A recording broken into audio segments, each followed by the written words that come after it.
Uruguay comienza a transitar una etapa crucial de su vida institucional y política, comenzando con la elección de octubre. El Frente Amplio, principal fuerza política del país, apuesta a consolidarse como tercer gobierno consecutivo y estar al frente de los destinos del Uruguay por 15 años consecutivos.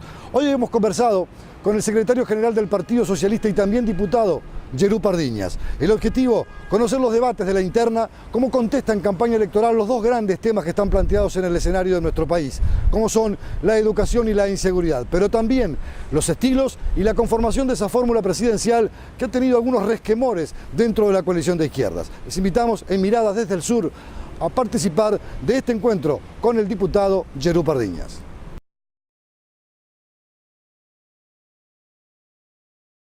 Diputado Yerú Pardiñas, secretario general del Partido Socialista, le queremos agradecer que nos haya recibido aquí en su despacho, en el Palacio Legislativo.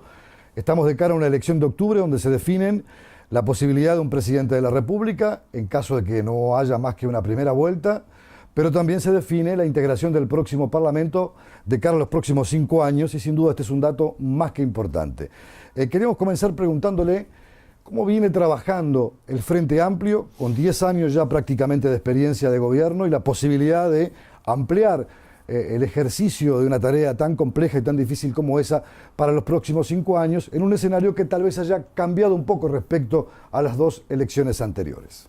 Bueno, un gusto de poder dialogar con ustedes sobre estos temas que no solamente son de actualidad, sino que constituyen la coyuntura política de mayor expectativa en estas instancias. Es decir, la elección del próximo gobierno es fundamental para el país. Entendemos que nosotros estamos en una etapa en la cual la ciudadanía tendrá que definir si se continúa con un proceso que aún resta muchas cosas por realizar, un proceso que está llevando adelante el Frente Amplio del gobierno, que a pesar de errores que sin lugar a duda cualquier gobernante comete, a pesar de no haber podido desplegar toda la potencialidad que tenía el programa del Frente Amplio, con el cual concurrimos a las elecciones en el 2009, hemos seguido transformando el país, hemos seguido haciendo realizaciones y políticas públicas a favor de la gente.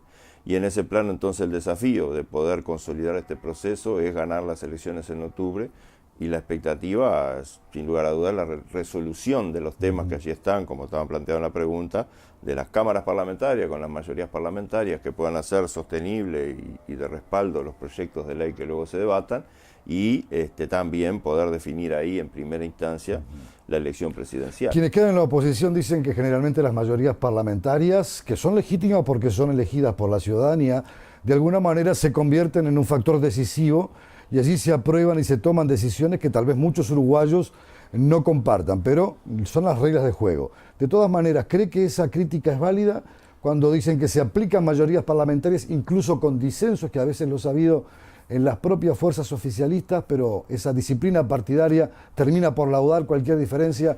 ¿Son críticas que son válidas? ¿La izquierda debe reflexionar sobre eso? ¿Debe ser más acuerdista? Digamos, nosotros somos acuerdistas. No olvidemos que en este propio proceso de este último periodo de gobierno, arrancamos en mayo del 2010, el presidente de la República firmando acuerdos con todos los partidos políticos sobre algunos temas sustantivos para el desarrollo del país. Y luego, en el devenir del tiempo, en el espacio de confrontación, que es el Parlamento Nacional, pero también el ámbito más abierto con la gente, empezaron los perfilamientos y comenzaron también los disensos de aquellos que habían firmado los acuerdos. Por lo cual, entonces, hay necesidad siempre de construir mayorías parlamentarias. En este caso, frente a muchos temas, hemos quedado acorralados en que esas mayorías parlamentarias se expresan solamente con los respaldos de los parlamentarios frente amplistas.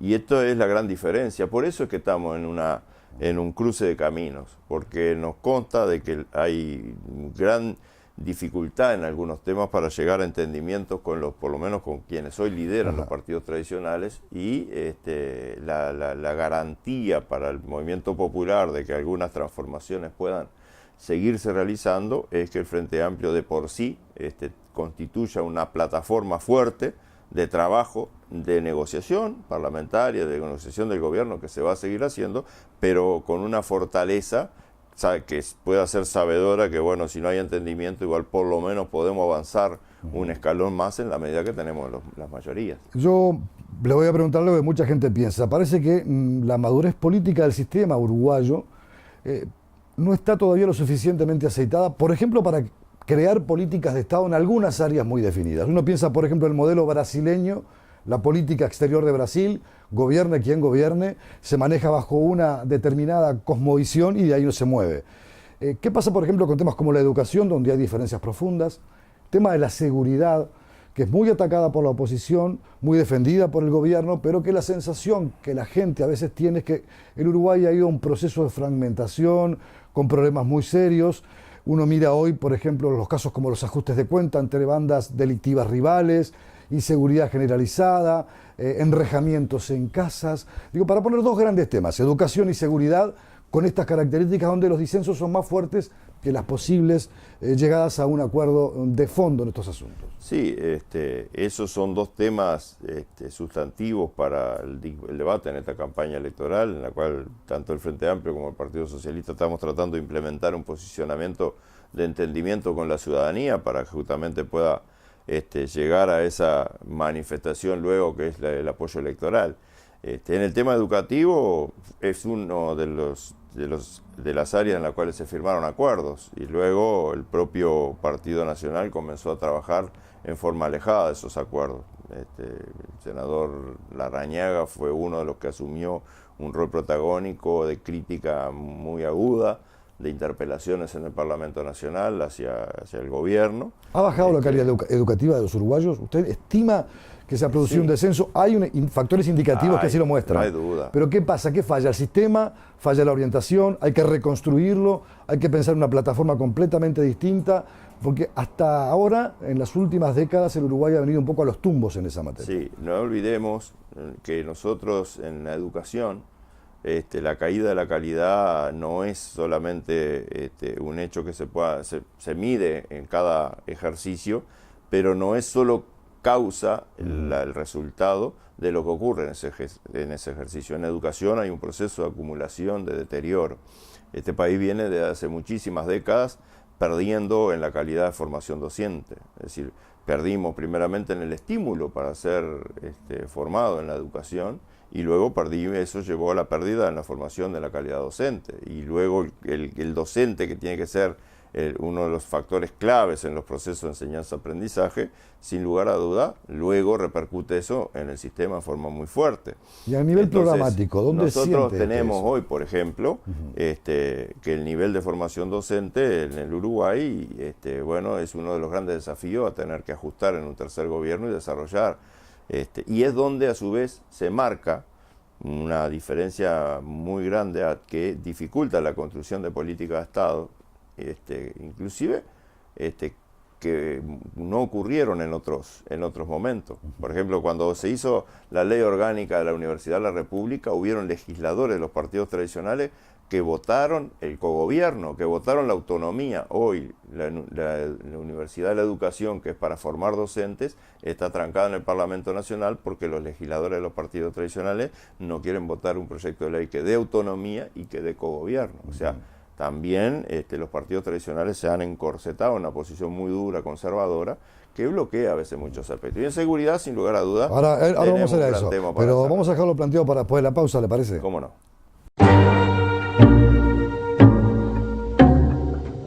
Diputado Pardiñas, secretario general del Partido Socialista, estábamos hablando de los grandes temas que están hoy en el centro del debate en la campaña electoral.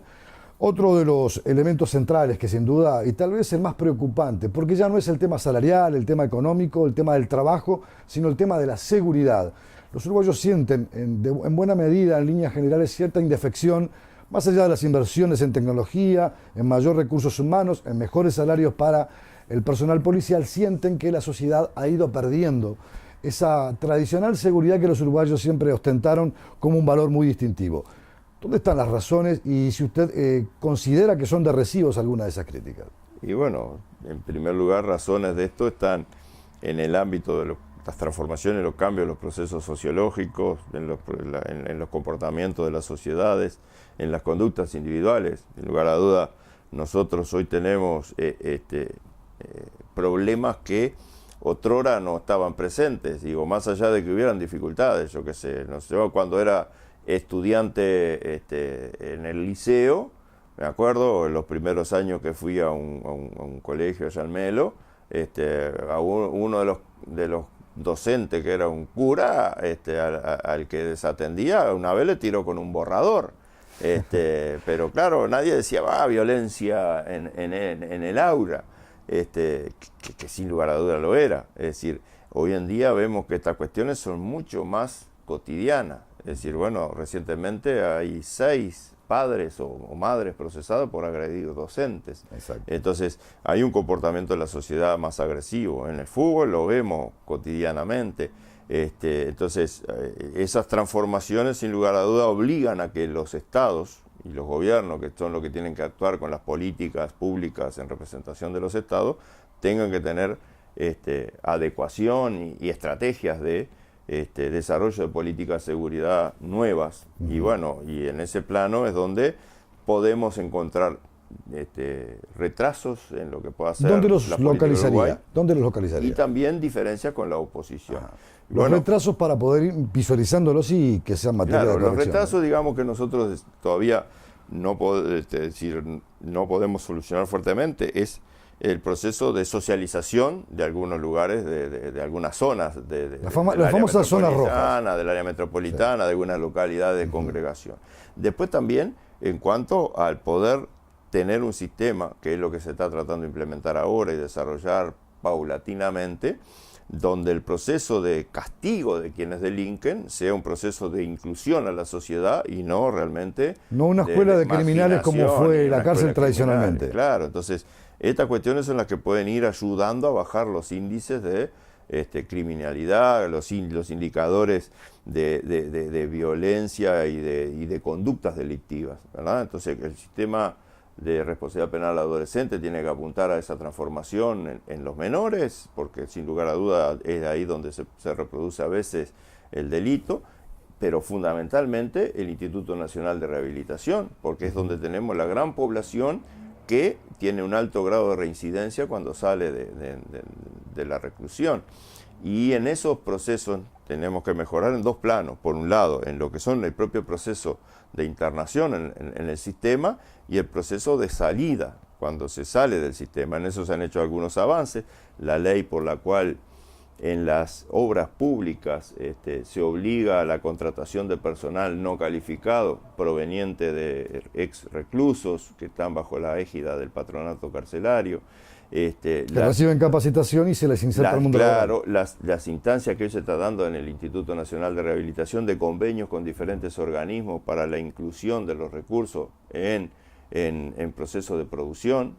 Hoy tenemos un polo industrial desarrollado en el CONCAR, o sea, son las transformaciones que vamos a ir generando resultados en el mediano plazo para bajar los índices de reincidencia. Y después la conducta, ¿verdad?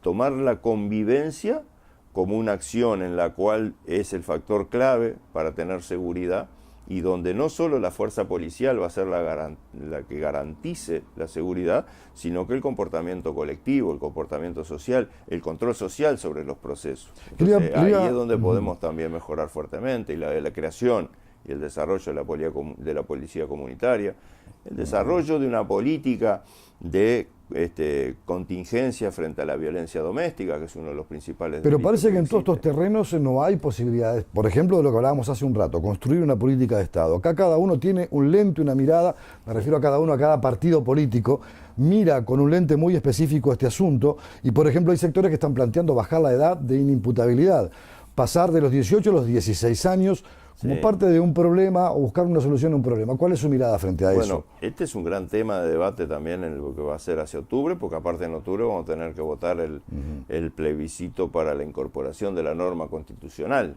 propuesto por los sectores más conservadores. Entonces yo quiero ser muy claro, pese a que son candidatos de cierta edad relativamente baja o joven, tanto la calle Pou como Bordaberry, frente a la edad que pueda, porque hasta ahora el factor etario. Pero hay gente en el Frente Amplio que también mira con cierta simpatía a eso. No, y votantes del Frente Amplio que estarían hasta dispuestos a acompañar. Yo no digo que no digo que no, pero por eso quiero decir claramente, la propuesta de la baja de la edad de imputabilidad es una propuesta reaccionaria, conservadora, es una mirada condenatoria de un sector etario y social de la sociedad que no es el responsable de los grandes problemas que tenemos hoy. Pero el fenómeno de la delincuencia juvenil, un canal de expresión. ¿cómo no se corrige? ¿Se corrige con eso?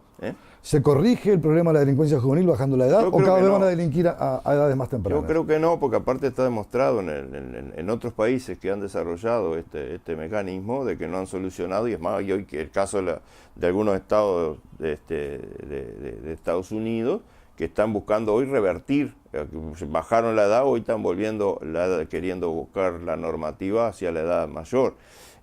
No resuelve, porque aparte, si nosotros vemos cuál es el componente de la población criminal del Uruguay, el principal componente etario no es el menor de 18 años. Sin lugar a duda que hay una población juvenil que delinque, por algo en el sistema de responsabilidad penal hay unos 650 jóvenes que están allí porque tuvieron conflicto con la ley, pero hay más de 9.000 reclusos en el sector carcelario que indica entonces la gran desproporcionalidad que hay entre un sector y el principal componente etario de la población carcelaria del Uruguay hoy está entre los 25 y los 30 años. Incluso lo quiero aportar un dato que puede ser... Ahí hay que tener otra mirada, otro comportamiento, y no creemos, nosotros por eso el Frente Amplio tiene una determinación muy clara, el Partido Socialista también, y la Juventud Socialista está trabajando fuertemente con la sensibilización de que bajar la edad de imputabilidad no es el camino de solución para los problemas que tenemos hoy con los jóvenes, y sobre todo con los jóvenes que un reciente informe de pocas horas nada más del Poder Judicial indica que la participación de jóvenes en la vida delictiva ha bajado un 41% en el Uruguay. Es un dato que también puede aportarse en el marco de un debate. Pero usted me habla de un sistema penal para adolescentes. Ha habido un sistema que ha mejorado mucho, que es el SIRPA, que los contiene, que intenta buscar soluciones, pero también que ha sido criticado, se han hecho algún tipo de señalamientos, incluso de violaciones de los derechos humanos. ¿Cómo mira eso? Y bueno, es una mirada de preocupación, porque hay una apuesta muy fuerte desde el Frente Amplio en las políticas de rehabilitación de adolescentes infractores. ¿Y qué falla ahí? ¿El personal elegido, las políticas implementadas? El factor humano siempre es el factor que en todo proceso que uno quiere implementar es clave para que se pueda desarrollar con éxito. Bueno, entonces la falla del factor humano es lo que puede desencadenar esto. Hay situaciones siempre en el sistema de reclusión, situaciones de alta tensión en determinados momentos, tanto generada por quien está privado de libertad como por quien tiene que ejercer el control y la autoridad para que se cumpla esa privación de libertad. Y ahí, bueno, a veces puede haber el desmán o desborde de autoritarismo que puede llevar a acciones que puedan ser tipificadas de tortura, aunque no sea un método o un sistema aplicado de tortura, que eso hay que también aclararlo con la gente, sino que acá estamos hablando de comportamiento de violación de los derechos humanos por tener metodologías que en determinados momentos son muy agresivas para la persona, con para golpes, recluir, con golpes, con actitudes de prepotencia, digamos. Pero bueno, yo creo que ahí trabajando sobre el factor humano, es por eso que en el SIRPA se ha ingresado fuertemente profesionales del área de las ciencias sociales, del área clínica, de la psicología, para conformar equipos multidisciplinarios que ayuden a evitar que estas cosas ocurran. Y un gobierno de izquierda y progresista no puede admitir bajo ninguna circunstancia de que la autoridad del Estado ejerza acciones contra los derechos humanos. Más, las acciones de las políticas tienen que ser de proteger los derechos humanos. Diputado, un instante, tras la pausa, quiero que comencemos a hablar sobre lo que fue la manera de elegir la fórmula presidencial de la izquierda.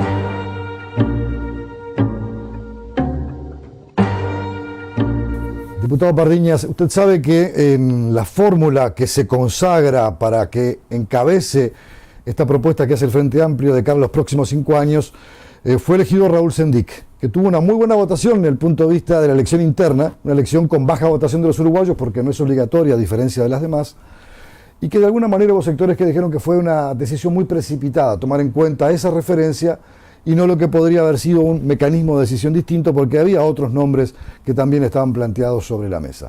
¿Cuál es su lectura?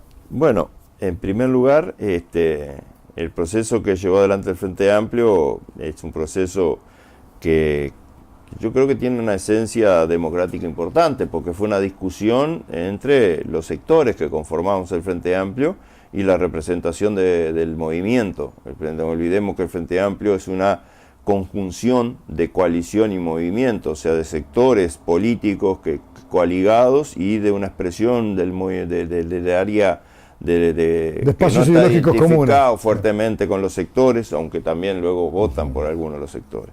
Y bueno, en esa conjunción de esa mirada fue que a través del organismo resolutivo, que es el Plenario Nacional, se llegó a la votación en forma prácticamente de amplio consenso de la fórmula Tabaré Vázquez-Raúl Sendic.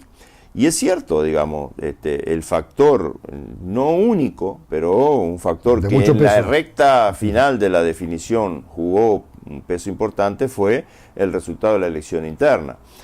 No olvidemos que ya se venía prefigurando las candidaturas o los nombres de posibles candidatos a la vicepresidencia, a integrar la fórmula con Tabaré. Pero el compañero Raúl Sendic, que era uno de esos nombres, tenía una serie también de valores en sí mismo, que estaban dados, bueno, por su fuerte inclusión en el desarrollo de la actividad política dentro del Frente Amplio, el hecho de que había conformado un espacio propio que lo venía perfilando, que lo venía proyectando hacia la sociedad con buena inserción, y que luego se consagra con el respaldo que tuvo en las internas, volcando fuertemente la correlación de fuerza a su favor, de pasar de ser un sector que en las elecciones internas del 2012, cuando el Frente Amplio eligió su plenario nacional y sus plenarios departamentales y a la presidenta Mónica Xavier para conducir, el compromiso frente amplista era uno de los sectores que votó, digamos, con menor respaldo en la interna, y luego en esta otra interna aparece explosivo. ¿Y este fenómeno cree que se pueda repetir en octubre o el comportamiento político va a ser distinto? El voto es obligatorio en octubre, ¿verdad? Acá votó octubre va a ser una gente. votación distinta, ¿verdad? Es una votación donde la ciudadanía más amplia, la que a veces no tiene definiciones en forma categórica en cada instancia electoral, sino que lo resuelve frente a esa coyuntura política, frente a las candidaturas, donde también están en juego no solamente el liderazgo de una persona, sino que también están en juego las expresiones locales, porque acá tenemos que elegir presidente, vicepresidente, que van en la fórmula conjunta, los senadores, que donde también hay la referencia nacional, pero luego están los diputados, que eso tienen los liderazgos locales que acreditarse, y que la gente a veces los vislumbra con potencialidad para el desarrollo de la tarea, o les dice, no, mira, yo muy amigo, muy compañero tuyo, pero no te veo en esa gestión, te voy a poner, voy a votar a otro. Entonces, a otra opción que me dé el Frente Amplio. Entonces, es posible que en octubre haya una expresión un diferente, mapa político distinto. Y usted habló de la palabra liderazgo. Uno tiene la impresión, por haberlo entrevistado más de una vez, por conocerlo más directamente, que la figura de Tabaré Vázquez no tiene aquella fuerza que tuvo en las elecciones previas a que él se consagra presidente en el 2004, con un don de mando mucho más claro, más definido, parece como más acotado. ¿Usted percibe que esto es así? Que tiene hoy un margen diferente, que está obligado a mayores movimientos de acuerdos para resolver asuntos que la interna puede plantearle? Sí, yo creo que sí. Es más, porque también el propio Frente Amplio se ha movido en ese espacio. El propio Frente Amplio tiene hoy un comportamiento que es más dificultoso, si se quiere, o de un proceso que tenemos que a veces amasijar mucho más los temas para poder llegar a los entendimientos. Digamos, ha pasado con algunos temas que hemos discutido desde el punto de vista de la construcción política del país. Sin embargo, también es cierto que los grados de exigencia de acuerdo hoy son mucho más, de mayor exigencia, vuelvo a decir, que lo que teníamos que acordar para iniciar el gobierno en el 2004. Es decir, el grado de calidad de las políticas hoy tiene que ser más exacto, y ahí es donde podemos tener mayores tensiones para definir esa exactitud que se logra. ¿Y eso cómo pesa, por ejemplo, a la hora de conformar un gobierno? Y bueno, por eso te decía. Y también, porque cada sector va a querer tener su representante, claro, su impronta, claro, su peso y su definición. Ahí es donde el liderazgo del conductor se manifiesta, porque claro, al tener que tener mayor calidad en esa definición, ser más preciso, bueno, cada sector del Frente Amplio se posicionará en que tiene las mejores capacidades para esa definición y le va a exigir al presidente, bueno, pues yo quiero estar acá porque soy el... o tenemos que estar en estas decisiones porque nosotros somos los que hemos trabajado en estos temas, conocemos, y ahí es donde el líder es el que va a tener que jugar fuerte. Y eso que muchas veces... Y Tabaré lo que tiene también un desgaste mayor, ¿verdad? Viene de conducir un periodo de gobierno, y hoy viene para volverse a acreditar frente a otro conductor que ha tenido el gobierno, como es el caso de José Mujica. Con acentos diferentes. Un liderazgo totalmente distinto, ¿verdad? Entonces, esto que se crea también en la fuerza política. ¿Y eso qué implicaría? ¿Remesones en la izquierda? Porque son sesgos, acentos diferentes, definiciones a veces políticas distintas. A eso iba, a eso también, ese proceso de las características distintas que tienen los dos, hace también que la fuerza política tenga que ir amoldándose a la conducción de uno, o sea, y otro. Hubo que hacer como una molde desde el que salió Tabaré para ver cómo continuamos con Pepe. Y cuando medio se encauzó para entender cuál era el grado de conducción de Pepe, ahora hay que volver a amoldar la fuerza política para la forma o el sistema de conducción que tiene Tabaré. Y bueno, esos sacudones son los que a veces generan tensiones, es cierto.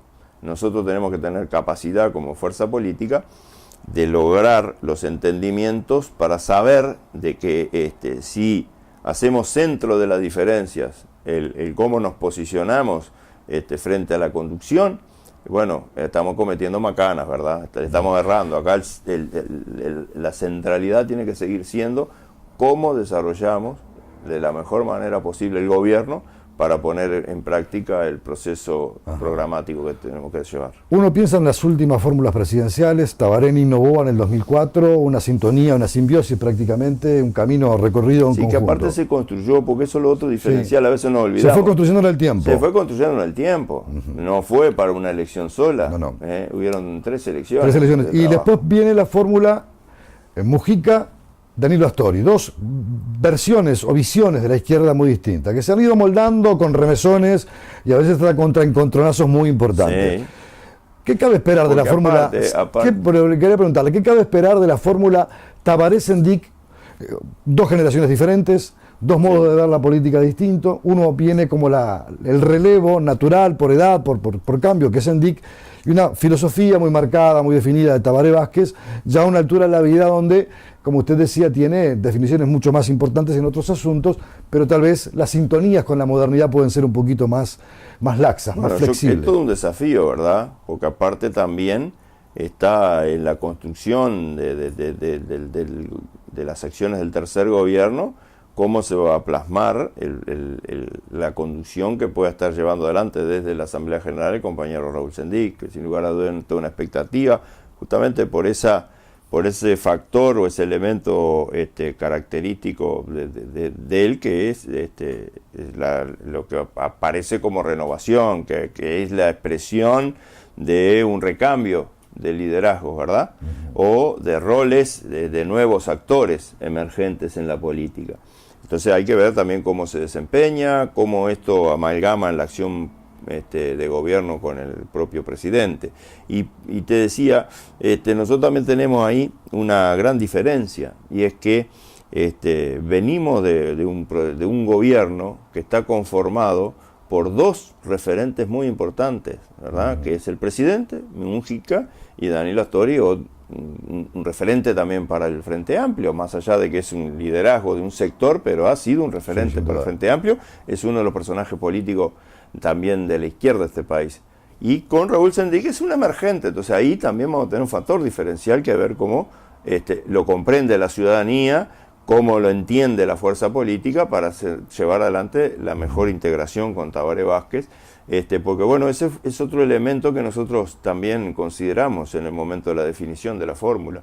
La composición de la fórmula con Raúl nos daba un valor de expresión, de renovación, de apuesta también a otra camada de dirigentes, que no es solo Raúl Sendic. Por eso en el Partido Socialista hacemos mucho énfasis con la figura de Daniel Martínez como primer senador, como el caso de candidatos o candidatas que tenemos de diputados del interior que son jóvenes o que son mujeres.